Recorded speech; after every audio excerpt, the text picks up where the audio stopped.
بسم اللہ الرحمن الرحیم۔ السلام علیکم۔ ایک عارف باللہ کا واقعہ۔ امام العارفین جمال الدین یافعی رحمۃ اللہ علیہ کی کتاب کفایۃ المعتقد میں مذکور ہے کہ شیخ عارف باللہ عمر بن غارز مصر میں ایک مدرسہ کے افتتاح کے لیے پہنچے۔ آپ نے وہاں ایک مسجد میں دیکھا کہ ایک بوڑھا جو قوم کا بقال تھا مسجد کے حوض پر خلاف قاعدہ وضو کر رہا ہے۔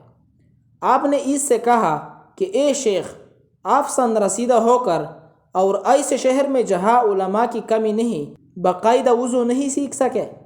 شیخ نے یہ سن کر کہا کہ اے عمرو، تم کو مصر میں فتح حاصل نہیں ہوگی۔ چونکہ شیخ نے آپ کا نام لے کر آپ کو مخاطب کیا اور فتح کا لفظ استعمال کیا، اس لیے عمرو سمجھ گئے کہ یہ کوئی معمولی شخص نہیں ہے۔ لہٰذا یہ سن کر آپ ان شیخ کے پاس جا بیٹھے اور کہنے لگے کہ حضرت یہ تو فرمائیے کہ مجھ کو فتح کہاں حاصل ہوگی؟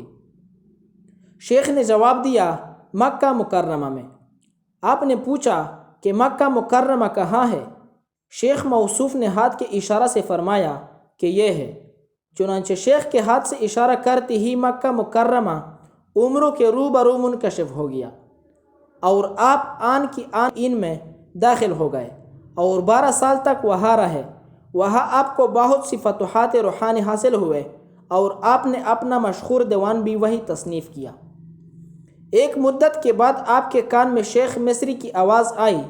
وہ آواز یہ تھی کہ شیخ مصری کہہ رہے ہیں، اے عمرو، یہاں آ کر میری تجہیز و تکفین کا انتظام کرو۔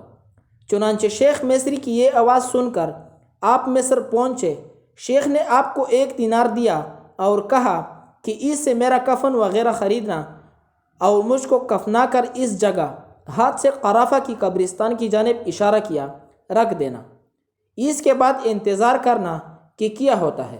شیخ عمر بن غارز فرماتے ہیں کہ اس گفتگو کے کچھ دیر بعد شیخ بقال کی وفات ہو گئی اور میں نے ان کو نہلا کر اور کفنا کر اس جگہ یعنی قرافہ میں رکھ دیا۔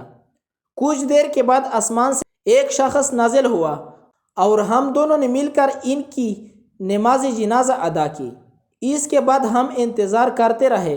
کچھ دیر کے بعد یک پوری فضا پر سبز رنگ کے پرند منڈلانے لگے اور ان میں سے ایک بہت بڑا پرندہ نیچے اترا اور شیخ رحمۃ اللہ علیہ کی نعش کو نگل گیا اور پھر اڑ کر دوسرے پرندوں کے ساتھ مل کر نگاہوں سے اجل گیا۔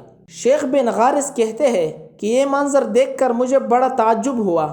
وہ صاحب جنہوں نے میرے ساتھ شیخ کی نماز جنازہ ادا کی تھی کہنے لگے کہ تعجب کی کوئی بات نہیں، اللہ تعالیٰ شہداء کی ارواح سبز پرندوں کے پوٹوں میں داخل کر کے جنت کی باغوں میں چھوڑ دیتے ہیں اور وہ جنت کے پھل وغیرہ کھاتے پھرتے ہیں اور رات کے وقت عرش کی قندیلوں میں بصیرہ کرتے ہیں۔